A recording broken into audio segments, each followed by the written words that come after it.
Well, good evening, ladies and gentlemen. Welcome. Thank you for joining us. My name is Ian Whittaker. I'm the Assistant Director for Leadership Programs at the Chicago Council. We're very pleased to welcome Dr. Yanis Varoufakis here for this rare Friday night program at the Council. Before we begin, I have some very quick housekeeping points. We're on the record this evening. We welcome social media, but please silence your phones before we start. We are also live streaming this evening, so welcome to everyone watching at home. And Dr. Varoufakis' book, And the Weak Suffer What They Must, will be available for sale and signing after the program from our partners at the bookseller.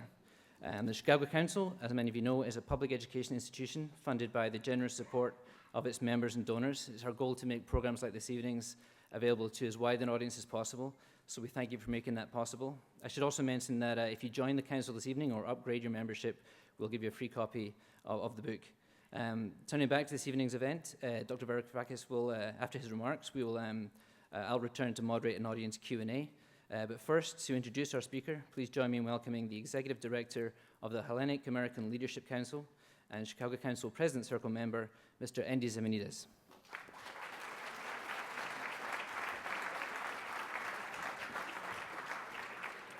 Thanks, Ian. Good evening, ladies and gentlemen.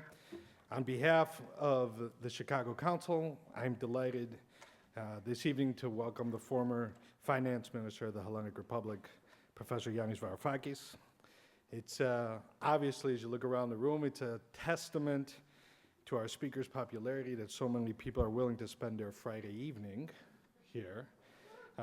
Also, the Council, as I pointed out earlier, this is kind of the third straight Greek-related event that something has happened. You know, Foreign Minister Kassoulidis came, and then Biden went to Cyprus. President Assasiadis came, and something happened at the UN. And now we have the Greek negotiations blowing up again.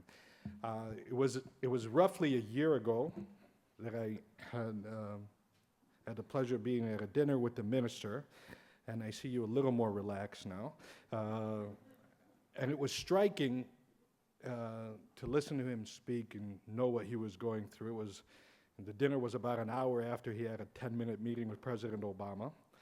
And it made me think of the title of his book, because the title of his book comes from a line from the Melian Dialogue, from the Peloponnesian War.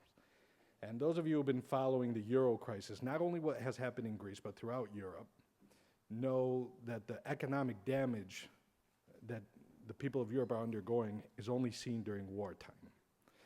And I remember one line from that dinner, that what you were going through in those negotiations was a form of fiscal waterboarding. And as I stayed up late at night following the negotiations last summer, I really felt that fiscal waterboarding and can only imagine what you felt.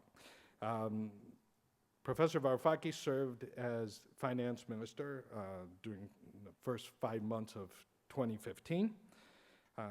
He obviously held that position during the most turbulent times in Greece's modern history.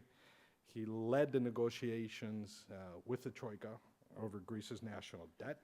It was a negotiation and process that exposed fault lines, cultural, ideological, and geographic tensions within Europe. The creditors in many northern European states had insisted on a policy of austerity first, austerity second, austerity only for indebted nations like Greece and other southern European nations. These cuts have exacted a high toll on many Europeans, and they've exacerbated social tensions and divisions in Europe. So Professor Varoufakis has got an excellent book. I recommend it to everyone. He reveals, takes us to the beginning, the original sin that has created the euro and caused these problems. And he's going to give us some reflections on the last 5 years. What are the key lessons of the European crisis? What can global leaders and citizens do to build a more just, democratic, and sustainable economic system? And since we are here in the United States, and in Greece right now, the perception is that the most helpful ally is the United States. I'd like to hear, has the United States helped when you were finance minister, and is it helping now? Very briefly, Professor Varoufakis is a writer, an academic economist specializing in game theory. He's a former member of the Greek Parliament from Athens, a former Greek finance minister. He's a founding member of the Pan-European Democracy in Europe Movement 2025. And I'll just throw in that he's a proud alumnus of the University of Essex, because so am I. Ladies and gentlemen, please welcome me, but please join me in welcoming Professor Varoufakis.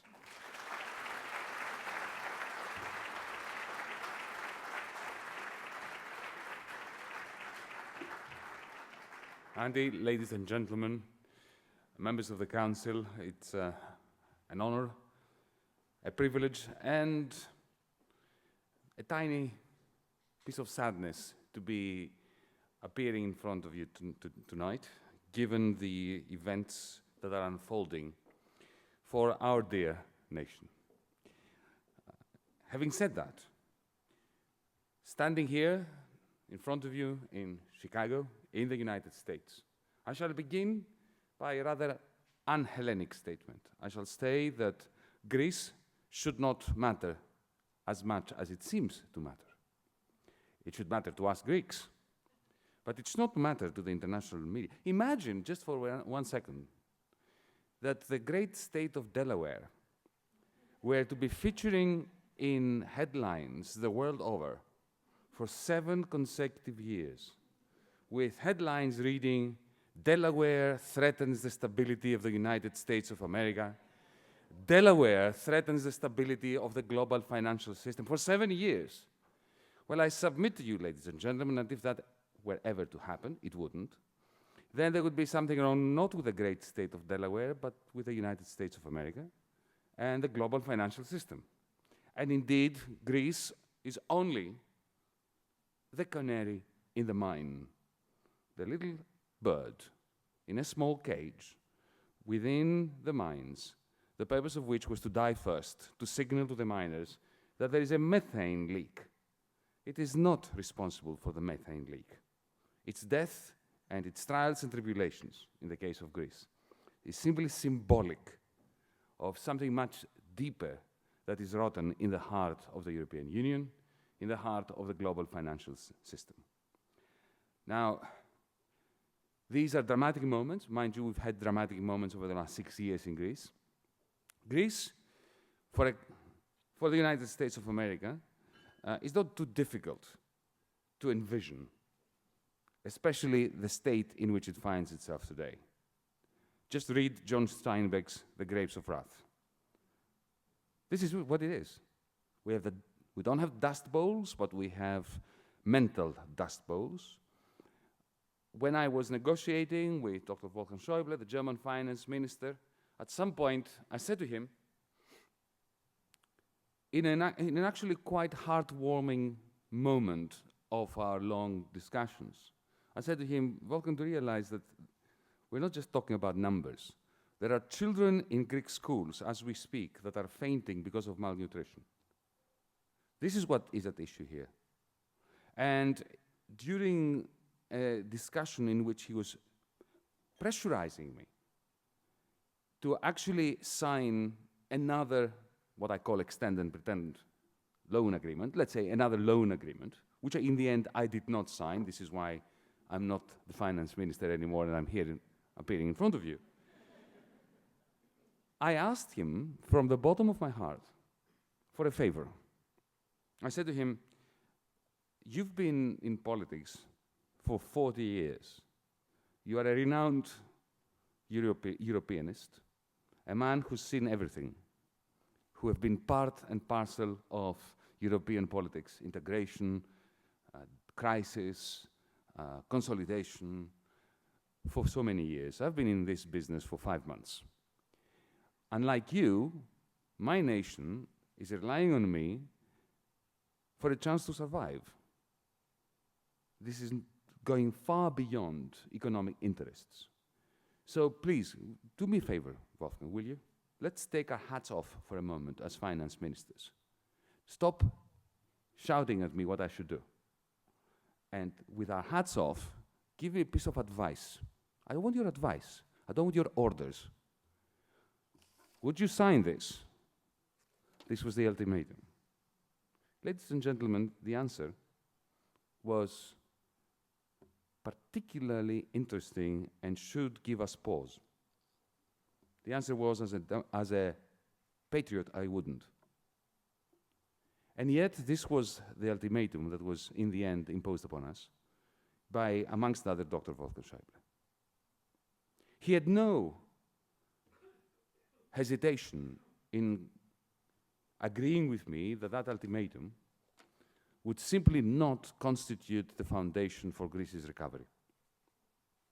He understood that it would inflict pain on the Greek people, not of the therapeutic variety. Now, you have to understand that the Greeks have had enough of their corruption, of the corruption of their own system, of the incongruities and malignancies of the Greek social economy. They are painfully aware, have been now for years, of the failings of Greek society, of the tax evasion, of the tax immunity, of the inefficiencies of the Greek system. The Greeks have been, at least since 2010, in their vast majority, quite willing to swallow the bitter medicine, if that meant turning the corner, if that meant regaining the most precious commodity, dignity, to end the moralizing fingers being pointed at them for having brought down Europe, for being lazy, for not working sufficiently. You know the story. The problem is not that the troika of lenders has been pushing down our throat bitter medicine. The problem is, and Dr. Schäuble acknowledged that they've been pushing down our throat poison.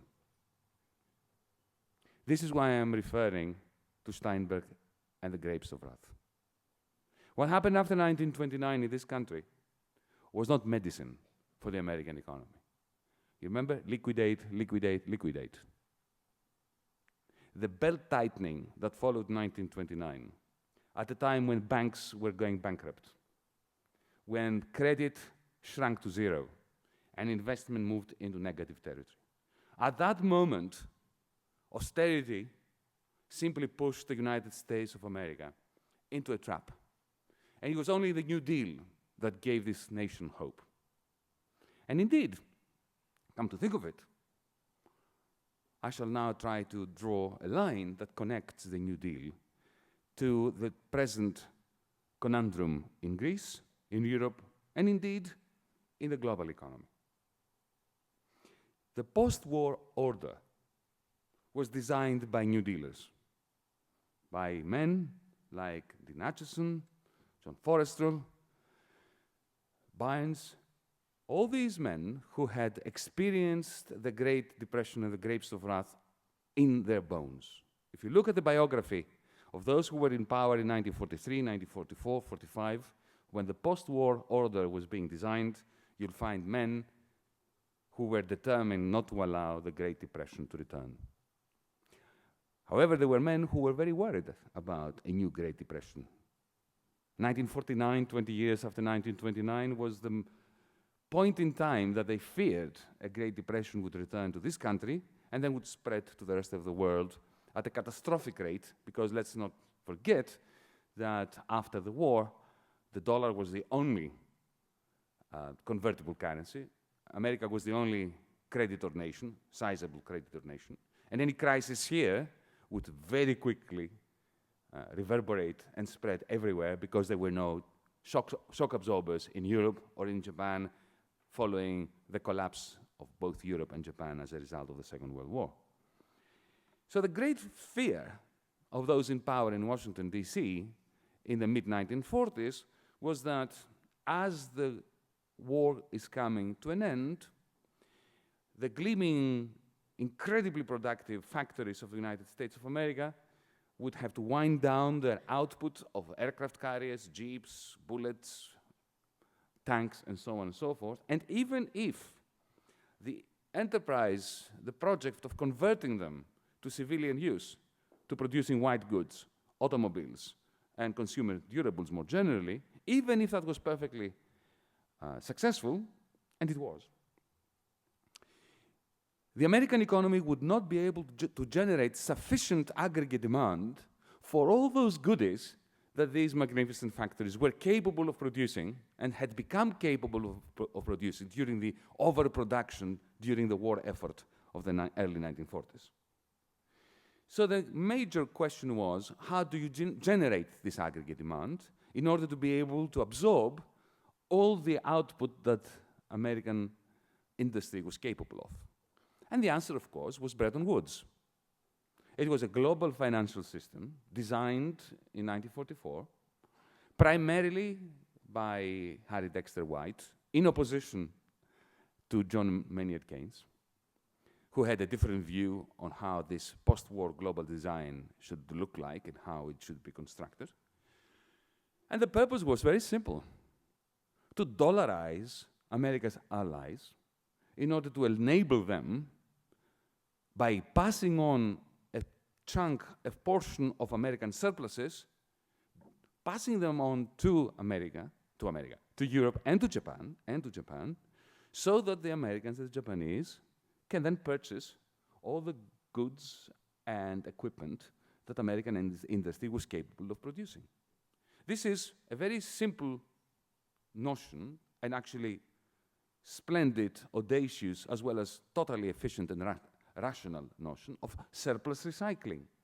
Every time an American corporation gets a major contract from the Pentagon, even to this day, for instance, Boeing getting a contract in order to produce the new stealth fighter, let's say, the contract comes with strings attached.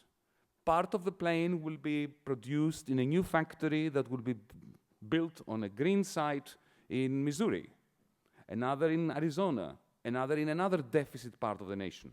This is not philanthropy to the deficit states of the United States, it's just pragmatism.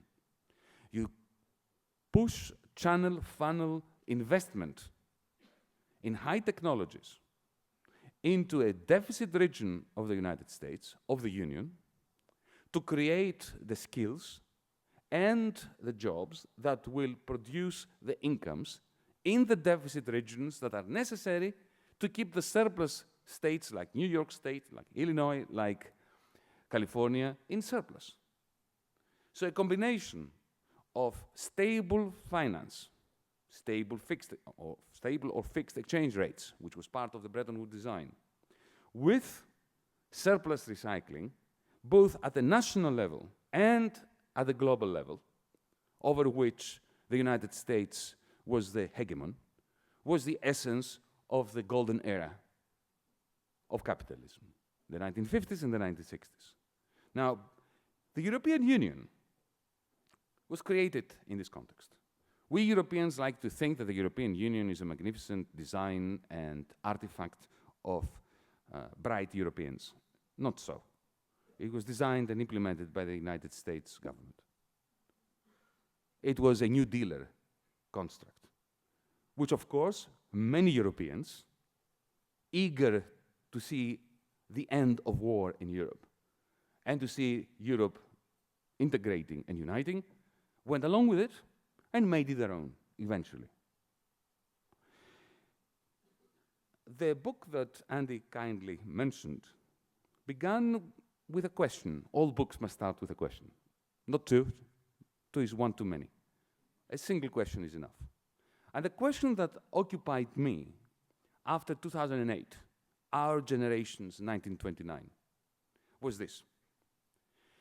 In the United States, which is far from being a perfect land, as you know very well, you just need to watch your television these days. In the United States, you have been having financial and economic crisis for 200 years now. Some pretty atrocious. But every time you have such a crisis, some of them leading to civil war, nevertheless, in the aftermath of the crisis, the union gets stronger. The institutions become more efficient. New institutions are being created, which in the end provide this country with the shock absorbers and the automatic stabilizers that were necessary. Let me give you an example, a very brief example. Imagine that the United States was structured along the lines of the Eurozone in 2008. Let us go just for a moment to the great state of Nevada, let's say. Now, Nevada may be very different to Ireland in terms of the weather, but in terms of population is more or less the same size. The structure of the economy is not too dissimilar. A great deal of emphasis, remember, prior to 2008 in Nevada on real estate developments and on finance, and on attracting corporations to Nevada by means of very low corporate tax. Yeah? Similar to Ireland. Now, imagine that the state of Nevada had to survive along the lines of the rules that were governing Ireland, a member of the Eurozone in 2008. If that were the case, the moment the subprime market collapsed and developers became insolvent through the drop in asset prices, in house prices, leading to the collapse of the banks that had lent so liberally to the developers, the state government of Nevada, under Eurozone rules, would have to go cap in hand to the international money markets, seeking loans from private investors to do what? To bail out the banks domiciled in Nevada and to pay the increased costs of unemployment benefits to the construction workers that had been laid off. Investors, not being known for their lack of attention to the insolvency of a potential debtor, would simply refuse to lend to the state government of Nevada at anything other than exorbitant interest rates. And then the government of Nevada would go to Washington, D.C., again, cap in hand, and would borrow money from the federal government or the Fed to save the banks in Nevada. And imagine what would have happened if the first response by D.C. to the governor of Nevada was 3 no's. We will not give you a loan, we will not give you interest rate relief, and you are not allowed to default on your debts. What? Imagine if the CEO of Lehman Brothers was told that by Hank Paulson when he went, and he did go, cap in hand, seeking a bailout for Lehman's. Let me rehearse the 3 no's. We will not give you any help, you can have no interest rate relief, and you are not allowed to go bankrupt. It does not compute, does it? If I'm bankrupt, either I get a bailout, or I get some kind of help, or I go bankrupt. To be denied the opportunity to do any of the 3 is simply to defy reality. Well, this is what the Greek government in 2010 faced when we realized, we didn't say so, but we realized that the Greek state was insolvent, or the Irish state was insolvent. Now, going back to Nevada. If Nevada was afforded by Washington, and the IMF, let's say, the largest loan in history, on condition that it makes whole all the debts, including the unsecured bondholders of the banks domiciled in Nevada. And that new debt, which is given, why? Because the existing debts are unpayable due to the shrinkage of the state income of Nevada. Imagine that this loan was extended on condition of swinging cuts in pensions, in social security, in state government salaries, in health, in education in Nevada. What would happen immediately, of course, given the collapse of investment in the state, the lack of credit even to profitable firms in Nevada because of the state of the banks, and this substantial reduction in government expenditure and increase at the same time of taxes, state taxes in Nevada, Nevada would be emptied of people. The state income of Nevada would nosedive at a time when Nevada would be taking on huge new loans in addition to existing unsustainable loans. And then what would happen immediately after that? Immediately after that, investors all over the United States and the world would be speculating, Who is next? Missouri, Mississippi, all the way to California. The domino effect will be on. Now, of course, this did not happen in the United States because every time you have a crisis, you create institutions like the FDIC that goes to Nevada in 2008 without consulting anyone and salvages or resolves or looks after the problem with the banks in Nevada. And automatically you have Social Security coming out of the federal budget, paying for the unemployment benefits in Nevada, so the state government of Nevada doesn't have to go cap in hand securing a new loan. Now, these were all New Deal institutions. And then you have some new institutions on top of that. TARP, the Troubled Assets Relief Program, which is along the same lines. And this is why, even though the crisis was pretty harsh here in the United States, you are not a basket case. In Europe, we are, because we don't have any of those institutions. And tragically, and this is the question of the book, in Europe, we had our big moment in history, our 1929 in 2008. Our gold standard, the euro, same thing. The euro was designed along the lines of the gold standard, just like America started suffering deeply as a result of the terrible architecture of the gold exchange standard after 29, and Roosevelt got you out of it in 1933. Similarly, in Europe, our gold standard, the euro, started fragmenting. And instead of creating the institutions that we were lacking, we're being pulled apart by centrifugal forces. So the question is, the United States consolidates after every crisis. Europe doesn't. Why? And just to give a whiff of the answer that I present in the book, the answer has to do with the structure of the European Union, with the DNA of the European Union. Think about it. The European Union started life in 1950 under the guidance of the United States. The United States that was primarily interested in creating a strong currency area in Europe that would act as a shock absorber and a pillar that would support the dollar zone, to which Europe had been inducted. And the way that it worked out politically in Europe was to try to break the impasse between France and Germany. Remember the Morgenthau Plan? Initially, the Morgenthau Plan was all about turning Germany into a pastoral land. By 1946, it became apparent to Washington that this was not consistent with its global plan for fixing exchange rates and dollarizing Europe. To change the mind of the French were offered a very interesting deal. In the words of President de Gaulle, much later, he described it as follows: the deal was, Germany is the horse that draws the carriage, and we, the French, drive the carriage.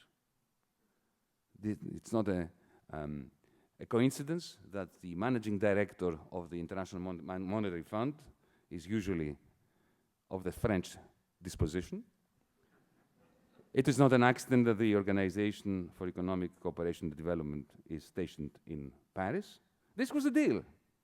Germany becomes the factory of Europe. The Deutschmark becomes the pillar that supports the dollar zone in Europe, the yen in Asia, and the French get to administer, because since the Napoleonic state, they were pretty good at it, and they actually enjoyed doing it.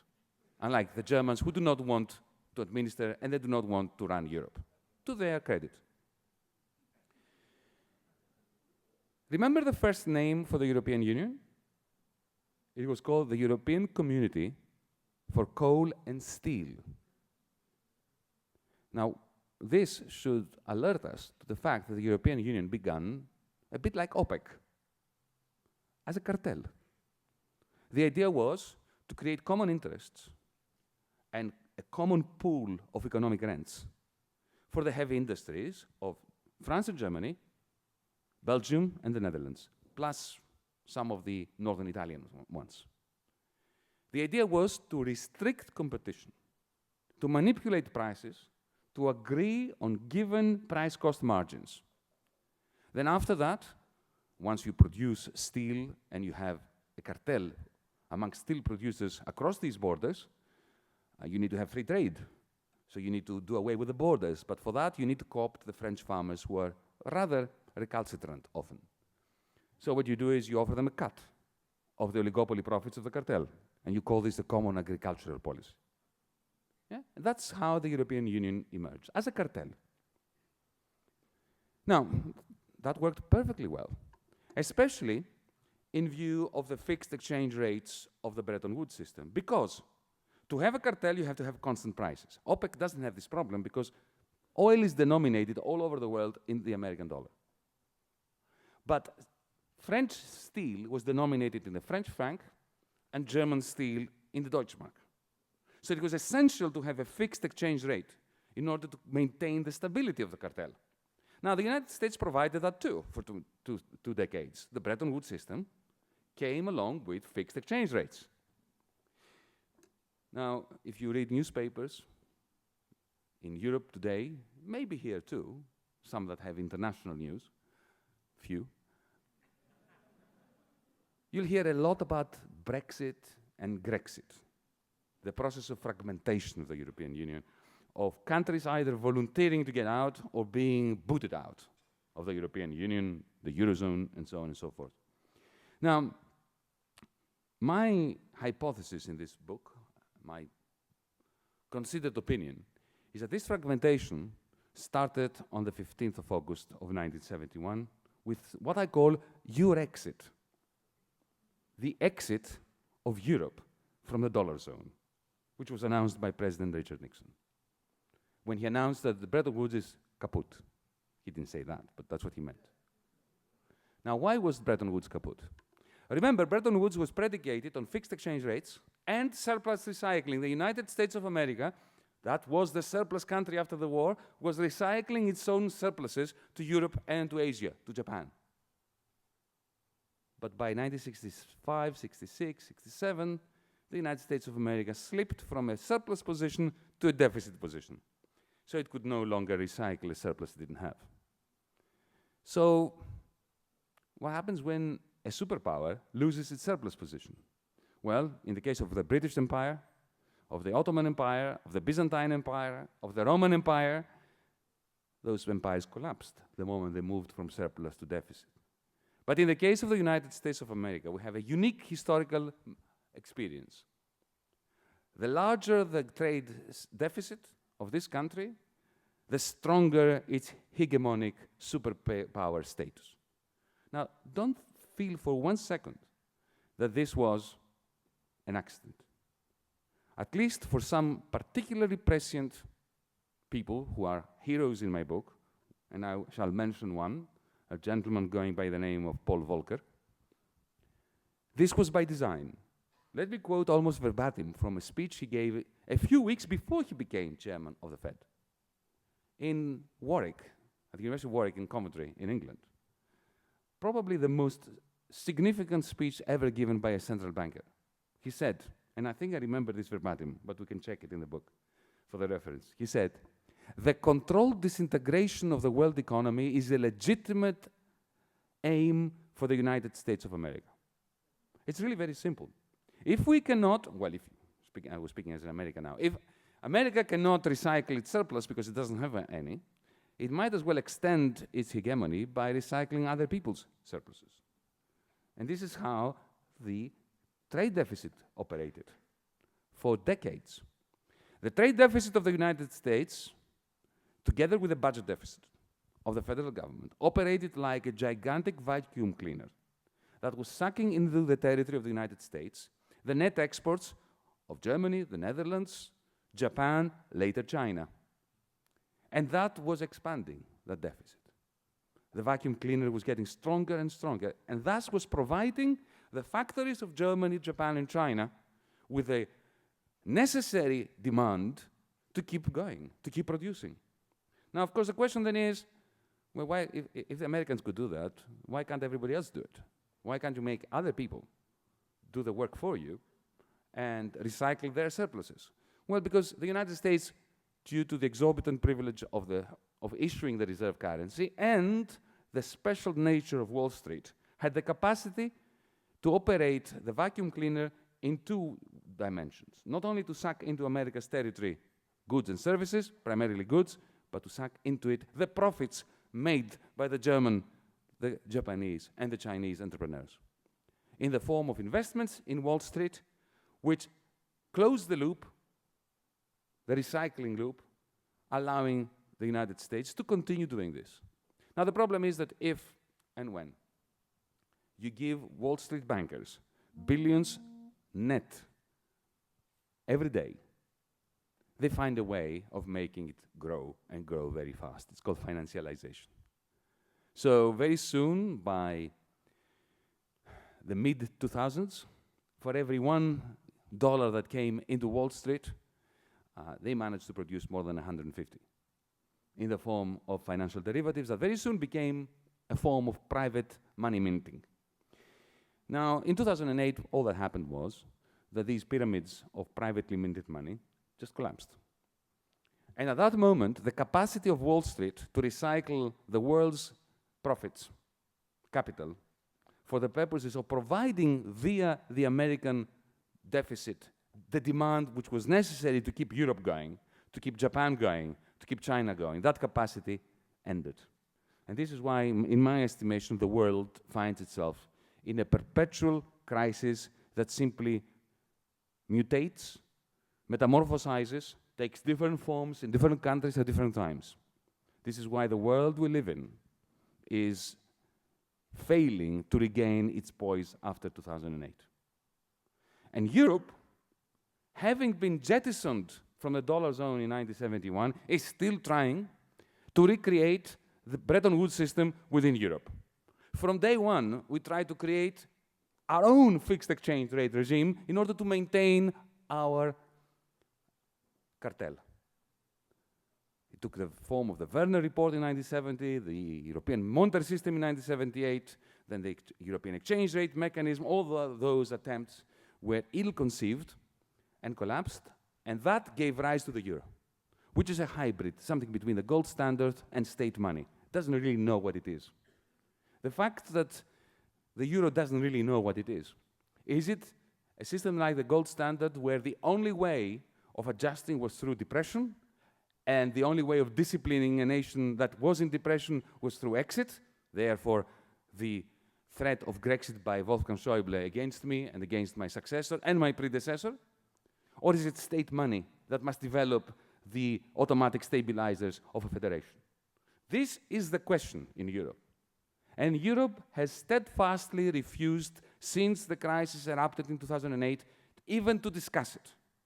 This gross denial is pushing Europe into a posture of an engine that generates deflation and exports it to the United States, to China. Europe is the sick man of the global economy. It is a clear and present danger for global recovery. And if you want, the canary in the mine in this context is little pipsqueak Greece, which shouldn't matter at all, as I said at the beginning. The only reason why it matters is because it is, if you want, the manifestation, a projection at large, on a large canvas, of the denial of Europe to deal with its architectural problems, which have been there, just because, as America's orphan, it has not managed to graduate. It has not managed to grow up into a federation that is absolutely necessary to stabilize a monetary union. So this is a great question. Europe cannot be left, it's too important to be left to European leaders who are in constant and perpetual denial. The United States of America is not what it used to be. We do not have the prescience, the farsightedness, and the power that the New Dealers had. This is why we must together, and in this equation I would bring in the Chinese, we need to coordinate, and we need to create circumstances for a new Bretton Woods that would stabilize the global economy and which will pull some European ears quite harshly so that Europe stops destabilizing the world for a third time in 100 years. Arthur Miller once said that an era is finished when its illusions have been exhausted. Our illusions have been exhausted in Europe. Unfortunately, while the old system has died, the new is struggling to be born, and it will only be born through a surge of democratization and cooperation between Europe and the United States. Thank you very much.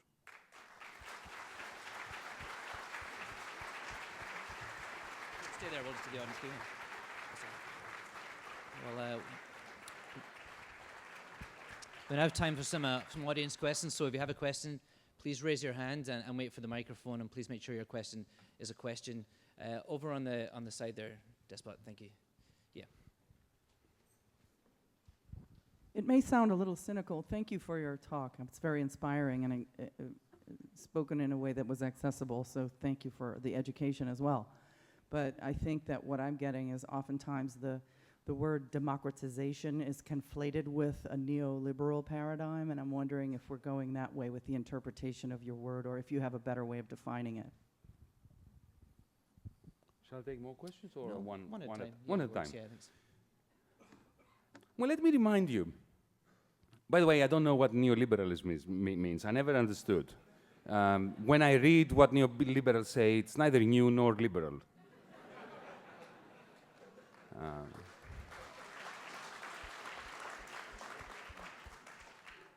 But I do read what liberals used to say in the 19th century when they were writing important stuff, like John Stuart Mill, who was completely determined to pursue the greatest liberty which is consistent with a well-run society, but who was very skeptical about democracy, in particular a representative democracy. You have to remember that liberalism used to be the antithesis of democracy. Liberalism was all about individual rights, the rights of property, the rights of free and voluntary exchanges, in juxtaposition to collective decision-making on the basis of majoritarianism, which is the democratic principle. At the moment, let me just give you one example. I speak quite a bit about this these days because I think it is important. I mentioned Wolfgang Schäuble. My discussions with him were a major eye-opener. I'm going to refer to the first exchange we had in the context of the Eurogroup, the gathering of the European Monetary Union's finance ministers. It was my rookie appearance in the Eurogroup, my first appearance, and as the rookie in the room, I was given the floor to present my views and to make my opening statement. And I tried to make the most moderate, totally, how shall I put it? A kind of statement that would not be confrontational, that would simply be an invitation to a dialogue. And I said, for 6 years, this body, the Eurogroup, and the Troika of lenders have been implementing a particular policy in Greece. It is clear that to you I'm an inconvenience, because we were elected on a platform for challenging this policy, and we have our own mandate, our own policy ideas. But in democracy, there are no dead ends. When you've got two principles, two policy settings in contradiction, what we should do is sit down and find common ground. And I thought that that would be just trivial. And then we would move on to other things. Wolfgang Schäuble puts his hand up. And he says, verbatim, elections cannot be allowed to change the economic policies in Greece. At which point I commented that this is a great gift to the Chinese Communist Party because they believe exactly the same thing.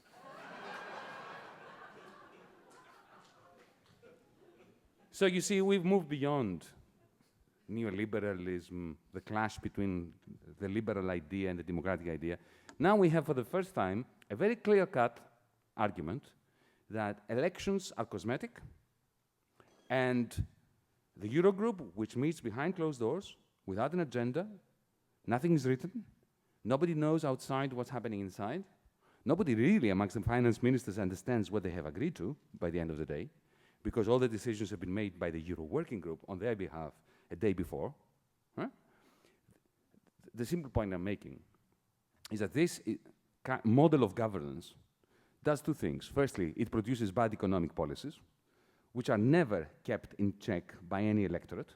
And this is why in Europe now we are still at the same level of unemployment we were in 2009, overall, more or less, whereas America has gone down. If in America you still had 12% unemployment, the government would have fallen. Janet Yellen would have been replaced. Some Armageddon would have come. There's no way American society would have accepted 12% unemployment since 2009.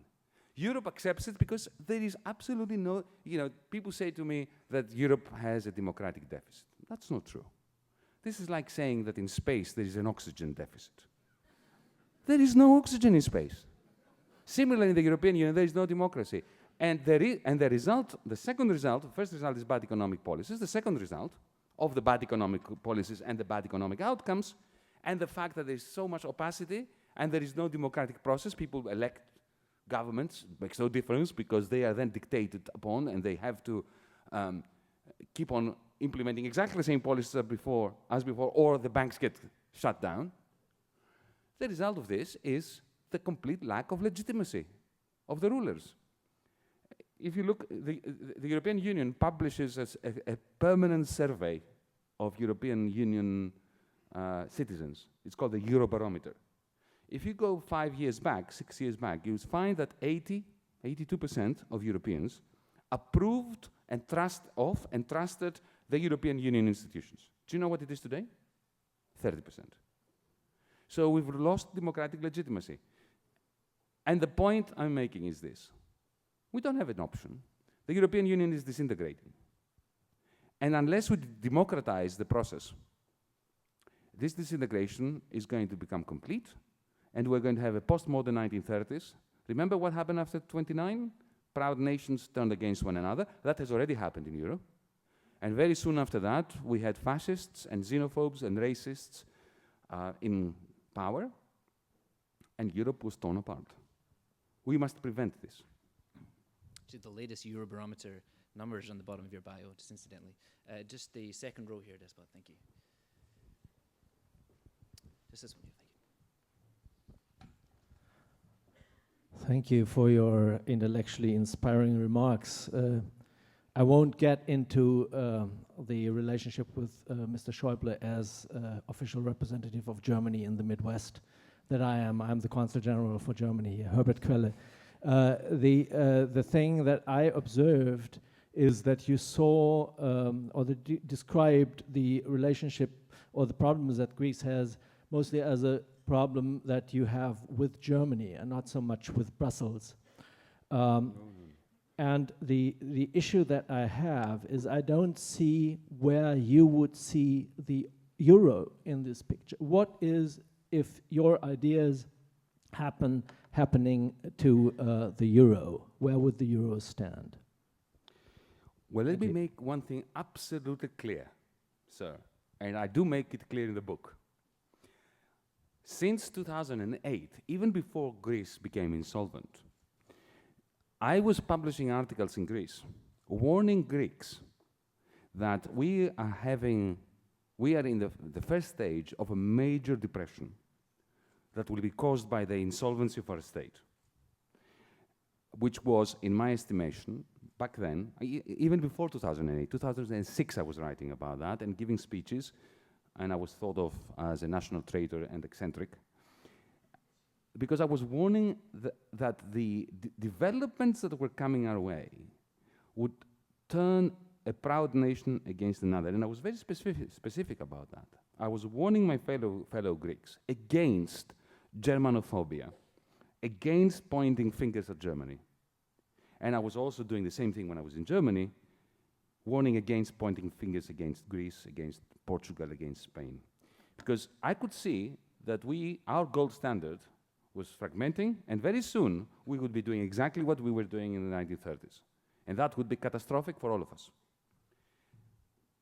Indeed, if you read my book, I'm not saying you should, but I'm saying, hypothetically, if you read it, I go to great lengths to end this moralizing by the peripherals and by the Americans against Germany. If anything, well, firstly, I truly believe that the bad architectural design of the euro is due to everyone. But if I am to point a finger, an accusatory finger, it won't be towards Berlin. It will be towards Paris. I consider the Parisian elites to be even more responsible for the terrible design. One of the things that I believe that Dr. Schäuble appreciated in our interaction was I must be the only finance minister who had read his works. I was familiar with the Schäuble-Lammers papers of the 1992-1993 era. I don't know whether you remember them. And if you read those papers by Schäuble, you will realize that the man was a committed federalist and that his frustration is immense. He was frustrated both by the politics within Berlin, which did not favor his federalism, and by Paris. Paris features in my book on a number of chapters in a very unfavorable light. Firstly, from de Gaulle on to Jacques Delors and Mitterrand, there was constantly the audacious and rather arrogant view that the French should be administering Europe using as an instrument the creditworthiness of the Bundesbank. And the Bundesbank understood that, and every time the French tried to reach for the Deutschmark, they got a big smack. The result was deflationary moments in Europe, but I do not never blame Germany for that. So if you're going to have a federation, you should have a federation. You should not try to usurp the currency of another nation in order to impose upon everyone else your own model of what the confederacy should look like, and maintain a posture of not wanting to cede your own national sovereignty to the federal level. That was the French position. Let me, however, say this in response to your question as to what should we do now. Okay, this is all history. We are where we are. I think that 2 points. First, anyone who claims that Germany must pay for federation, that Germany must cover for the banking losses and for the budget deficits and debts of the rest of the Eurozone, they're mistaken. Firstly, Germany should not have to do this. Secondly, Germany cannot do this. Germany is a successful economy, but it's not that successful. You just can't afford to do it. But let me add that there's no need for Germany to pay for what we need to do in Europe today. You know, one of the problems of our world is that we only see half the truth. We look at Europe and we think debt crisis and basket case banks with lots of losses. This is half the story. It's a correct story. But there's another story too. There is another mountain hiding behind the mountain of debts and banking losses. It's a mountain of savings. In Europe, we have the largest amount of savings as a proportion of euro area GDP in our history. The problem is that we have a mountain of savings and we have the lowest level of investment. In Germany, you have the lowest level of investment as a proportion of your GDP since 1945. You only have to state this. Rich Germany, with a glut of savings, has the lowest level of investment at the time when those with money pay potential entrepreneurs, negative interest rates, to take their money in order to invest.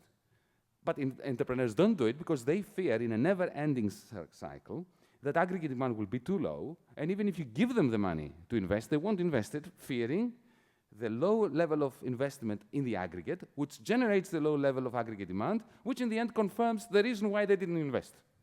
So what we need to do in Europe is we need to mobilize these idle savings and put it into investment. The market won't do this. So where Wolfgang was wrong 10 days ago to blame the ECB, the European Central Bank, for negative interest rates, is that he was shooting in the messenger.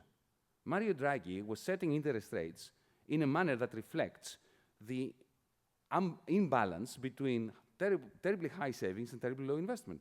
So if you think of savings as a supply of money and investment as a demand for money, you've got an oversupply of a commodity. Its price is going to keep falling until it becomes negative. So the market, if you push negative interest rates further into negative territory, that's not going to mobilize investment. That's where Schäuble is right. But at the same time, if you increase the rate of interest, you're going to crash what investment there is. So the central bank cannot solve this on its own. So what could we do? We cannot have Greece or Germany or France borrow more. Germany could borrow more, not for the sake of Europe, but for the sake of Germany. Your infrastructure is crumbling. You have Hamburg port, which is in a state of disrepair. You've got hospitals that need serious investment. You should be investing more. I think most Germans understand that. Not for the sake of the Greeks or the Germans or the French, but for your sake. But that is not going to be the solution to the European Union and to the European Monetary Union. The solution must be a New Deal kind of approach, where we do not tax in order to invest, because we are already, our debt levels and deficit levels are already hitting the buffer. The German government is right on that.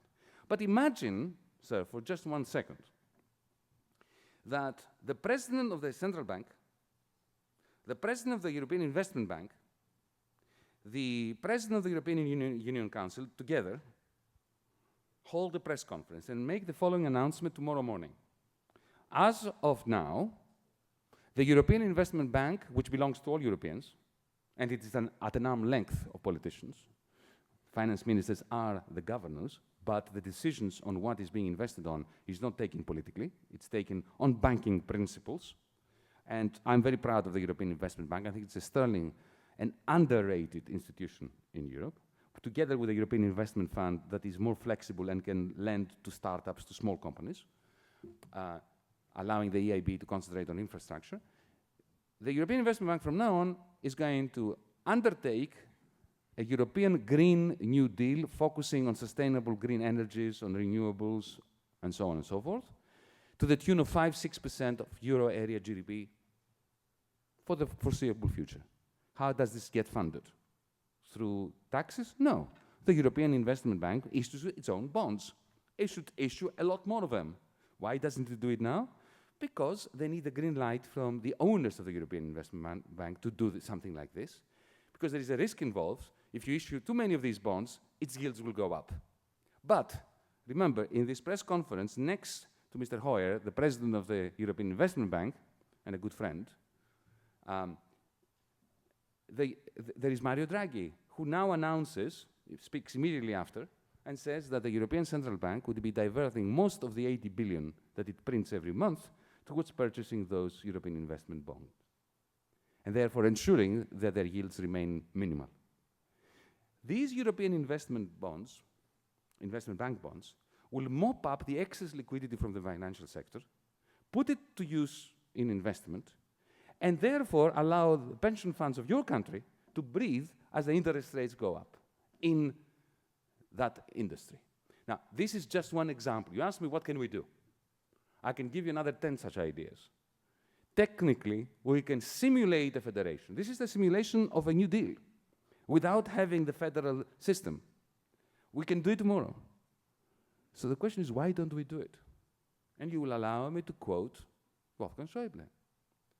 I can't get you off the hook of this terrible deal for Greece because I don't have an agreement with France. And if I am kind to you, they will get the wrong signal. This is a typical coordination political failure in the heart of Europe when a nation like Greece is condemned to a perpetual Great Depression because France and Germany cannot get their act together to do that which would be efficient and good for Europe. You realize that we are caught up in a trap of our own making, and we better find the political will to rise above that. Great. I'll take a question from this side. Patrick, the gentleman in the black jacket. Thank you. My question is, if in 2008 or 2009 or 2010, Greece was offered the New Deal you speak of, instead of larger promissory notes or extending loans, how would Greece specifically have dealt with it, and what would be different today? Thank you. I'll give you the example of General Motors. General Motors was insolvent in 2009, and the Obama administration stepped in and did two things. Firstly, recognizing that the debt of General Motors was unsustainable, it restructured it viciously. 90% haircut, right? And immediately after that, it restructured the company. It put in new executives and a new business plan. That's what Greece needed. We needed, and the sequence is important. First, you render the debt, or you do it at the same time. You render the debt viable, and you restructure the country. And you can do it, if you need to do it with a degree of harshness and with strings attached, you do it. But what we did in Europe was monumental folly, and it was worse than being misanthropic. It was a crime against logic. We gave the largest loan in human history, in absolute terms, not in relative terms, to the most bankrupt of European nations, on conditions of austerity that would shrink our income. Now, how old do you need to know that if you can't repay your mortgage, you should not get a credit card from which to draw money to pretend that you're paying your mortgage, and especially when the strings attached to that credit card is that you will shrink your income. I think an 8-year-old understands that it won't work, that it can't end well. And then if you do that, then you have to give it another credit card and another credit. And the reason why I resigned was I was refusing that credit card last July. So what we should have done, we should have simply defaulted on a part of the loan. We should have restructured it significantly. If we had done it in 2010, you know, it wouldn't have to be such a deep haircut. And remember, in 2010, Greece owed German taxpayers, Slovak taxpayers, Italian taxpayers, a very radical number. 0. We owed a lot of money to the banks. Yeah? So the first bailout was a bailout of the banks. It made them whole.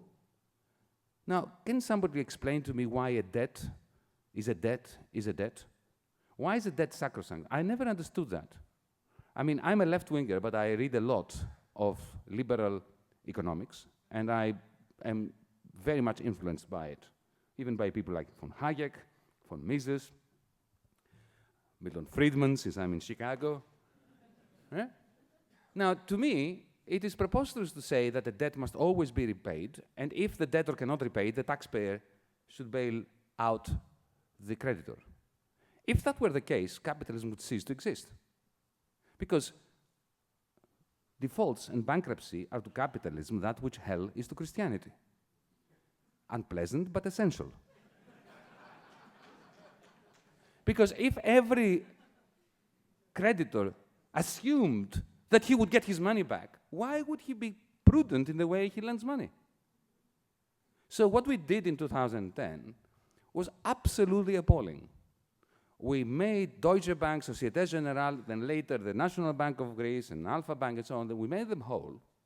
We made sure that no bondholder who had actually lent money to those banks or shareholder lost anything, at least in the first stages. And we piled that huge debt, taxpayers' debt, German, Slovaks are poorer than the Greeks, and they had to cough up money in order to make the French and the German banks whole, in the name of solidarity to Greece. What solidarity to Greece? I was saying back then, I was campaigning against those bailouts, and I was saying, we don't want this solidarity. Please keep it to yourself. It's not solidarity to be given the credit card by which to pay your mortgage. Because all that happens is, no sensible investor will ever invest in a country that is doing this, or that is being forced by the creditors to be doing this. Now, people ask me, what was the worst aspect of last year's negotiations with the creditors? I'll tell you what it was. I was negotiating with creditors who didn't want their money back. This is a pretty tough negotiation. Because you can't even appeal to their self-interest. You can't say to them, I'm a radical left-winger, okay? Now, I'm saying this in Chicago, it's terrible. But try to grasp the depth of the European crisis. Here's the radical left-wing finance minister trying to convince Christine Lagarde, Wolfgang Schäuble, Pierre Moscovici, Mario Draghi that we should reduce corporate taxes in Greece. Yeah? The left-winger. Let's reduce corporate taxes. I was using, for God's sakes, the Laffer curve as an argument. I became a Reaganite in my old age. I was saying the problem in Greece is that the VAT rate is too high, And people, even if they want to pay it, can't afford to pay it. So let's reduce it in order to increase the tax take. Yeah? It was as if I was singing the Swedish national anthem. No response. No rational argument. At some point, somebody from the Commission was saying to me, oh, no, we can't reduce the tax rate because we will then have lower taxes. I said, if you were my student in Economics 101, I would immediately fail you. It's like saying that every time you reduce a price, your revenue decreases. It depends on the elasticities. He said, oh, our model says that it would. I said, give me your model. I happen to be, once upon a time I was an econometrician. They didn't want to give me the model. I said, hang on a second, are we going to have a serious conversation here? You are claiming that if I wanted to reduce the VAT rate from 23% to two bands, 15 and 18. If you are paying by plastic, 15 to attack tax evasion, and if you are insisting on paying with cash, 18%. I even had an agreement with a very top-ranking person in the IMF for this. Well, an agreement, we shook hands on this. And at some point they were saying, oh, no, we can't do this because your tax take is going to diminish. So I demanded and I got their model. And you know what it's covered in the guts of this mathematical model? Zero price elasticities. Do you know what this means? They were assuming that whatever the price, the quantity sold would be the same. Now that is either the most stupid econometric model in the world, or it is an attempt not to negotiate. It's one or the other. And so you may say, well, why didn't the creditors want their money back? It's not that they don't want their money back. It is that it is not their priority to get their money back.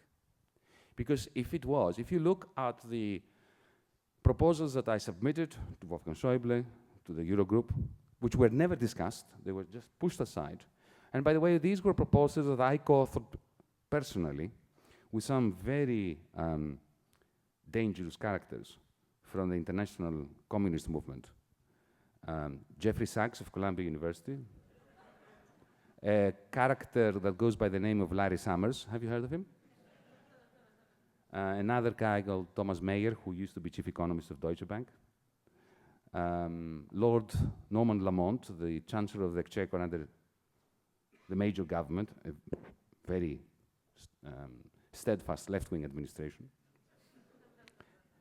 When people looked at this, well-meaning people, at the proposals we were putting forward, they said, well, this is something that a Wall Street bankruptcy lawyer would have generated. It was. We were going to the Troika with the most sensible, moderate policies ever. And they just didn't want to know. Why is that? It's very simple. Because there would be elections in Spain, in Portugal, in Ireland. There were Troika-friendly governments in power, in government at the time. And our success at negotiating a better deal for Greece would be detrimental to the prospects of those people being re-elected. In the end, of course, Europe manages always to produce the worst of possible outcomes. We were crushed. Our government was forced to overthrow itself, because this is what happened in July. Tsipras overthrew his own government. And then those Troika-friendly governments were not re-elected either. Instead, we have hung parliaments. In other words, we have an ungovernable Spain, an ungovernable Portugal, an ungovernable Ireland. This is the way of Europe. Well, unfortunately, that's all we have time for. I'm going to ask everyone if they can please stay seated so we can get Dr. Varoufakis to the book signing table at the back of the room. But with that, I'll adjourn the program. Thank you for joining us, and please join me in thanking Dr. Varoufakis.